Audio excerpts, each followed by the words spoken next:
Sometimes a scene gets cut and released later that beggars belief and dismay that it wasn't included in the theatrically released version. Now, this list intentionally doesn't include scenes that were restored in an extended or director's cut, because honestly, that's just a little too easy. So, with that in mind, I'm Ellie with Whatculture here with 9 awesome deleted scenes that should have been restored. Want to stay safe online and save big? Get up to 76% off a 2-year NordVPN plan, plus 4 months free and up to a $50 Amazon gift card.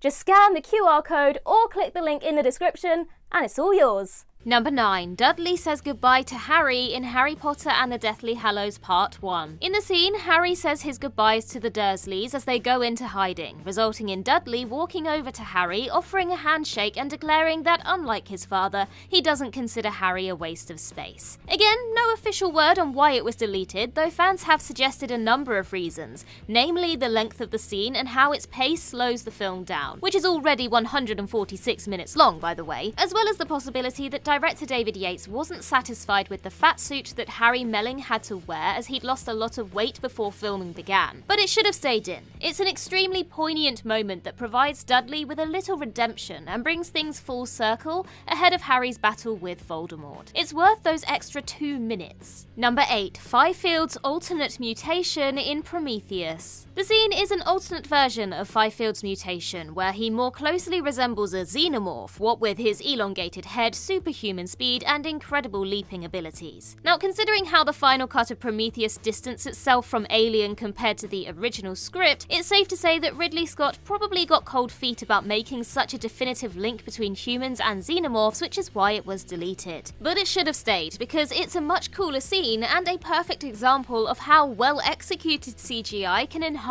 a scene. Fans wanted a movie that tied into Alien, and this very explicitly suggests that the black goo can turn humans into xenomorphs. Plus, Fifield looks less like a generic zombie and far more grotesquely terrifying here. Number 7. Evil is an abstract in Dogma. In the scene, Azrael has the heroes kidnapped near the end of the movie and explains by way of a delicious monologue that man's own refusal to accept its own shortcomings and instead conjure the concept of evil resulted in God creating the suffering pit that hell is now known as. Rather than have to return to that, Azrael would be glad not to exist anymore. Now, Kevin Smith has never officially commented on why it was deleted, but the film is 128 minutes long already, and he may have removed the scene because it made Azrael too easy to relate to as a villain. But it should have stayed. It's possibly the best acted scene in the entire movie and doesn't even make it in. More importantly, it makes Azrael decidedly more sympathetic, as you really can feel the frustration he feels at having dealt with the decay of hell for so long. Number 6. Bill vs. Michael Jai White in Kill Bill Volume 2. The scene is a flashback in which the bride and Bill are met by a man who claims Bill killed his master. Bill effortlessly kills the guy's 4 henchmen before the two engage in a brief sword fight,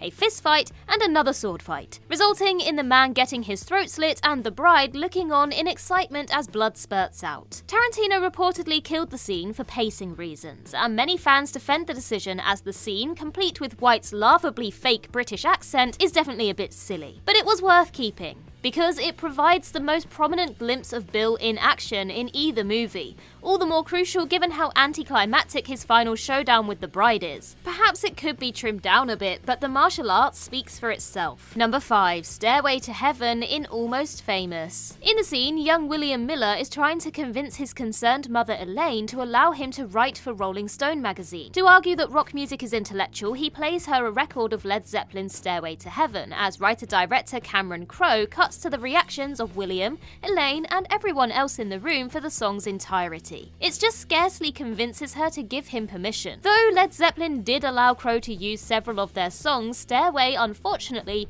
wasn't one of them, and so the scene couldn't be included in the movie. Instead, Crowe included it as a deleted scene on some home video versions of the film, complete with a cue for viewers to line up their own copy of the song to where it would play in the film. While one could argue that an 8-minute scene of people listening to music is self-indulgent, it's an extremely powerful, superbly edited sequence, and would no doubt have been immensely discussed and dissected, assuming the studio would have ever actually allowed it to end up in the film, even if they got clearance for Stairway. Number Number 4. Old Biff disappears out of existence in Back to the Future 2. In the scene, after time traveling to 1955 and giving his younger self the sports almanac and then returning to 2015, old Biff fades out of existence due to his past being altered. Why was it deleted? Who knows. Perhaps it was considered too horrifying, but it should have stayed in. For one, it's extremely disturbing and shows how badly Marty could have suffered in the first movie. Plus, it also explains why old Biff seems in so much pain after returning to 2015. Instead, we're left to assume he's having a heart attack, was injured by his cane, or has been worn down by the effects of time travel on the human body. Number 3. The Courtroom in Natural Born Killers. In the scene, a survivor of one of Mickey and Mallory Knox's rampages, Grace Mulberry, takes the stand and is cross-examined by Mickey. He uses a number of intimidation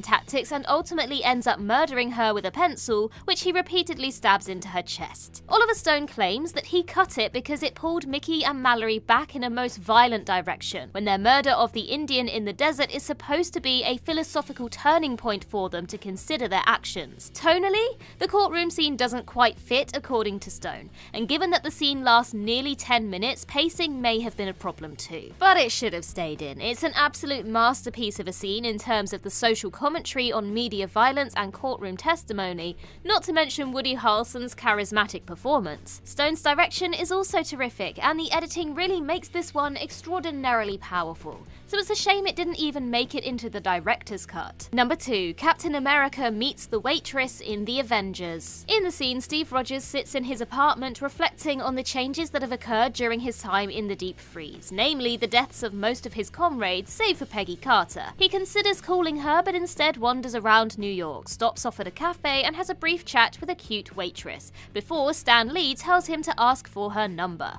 and calls him a moron. Almost certainly it was deleted because of pacing issues, given the 143-minute runtime and the real need for the film to get some momentum in its first act. But it should have stayed because it gives Cap some vital character development and explains why Joss Whedon keeps focusing on the waitress later on in the movie. Without this frame of reference, it just seems weird. Plus, it's great to see Cap drawing, a callback to his pre-serum days. Number 1. Alonzos Story in Training Day. In the scene, Detective Alonzo Harris tells his training assignment, Jake Hoyt, how, as a rookie, he once came across a criminal who paid a black man to beat his dog in order to condition the dog to hate black people. Alonzo says that when his cop partner simply waved at the criminal, he considered quitting the police force, and tells Jake that just when it looks like you've seen it all, something even more twisted will happen. Most likely it was deleted because of pacing, though some fans argued that it humanizes Alonzo too much and calls into question his later actions. But it should have stayed. It's a fantastic work of character development and adds a crucial, complex layer to Alonzo. Plus, Denzel Washington absolutely kills the monologue, though his Best Actor Oscar win regardless proves he ultimately didn't want for it.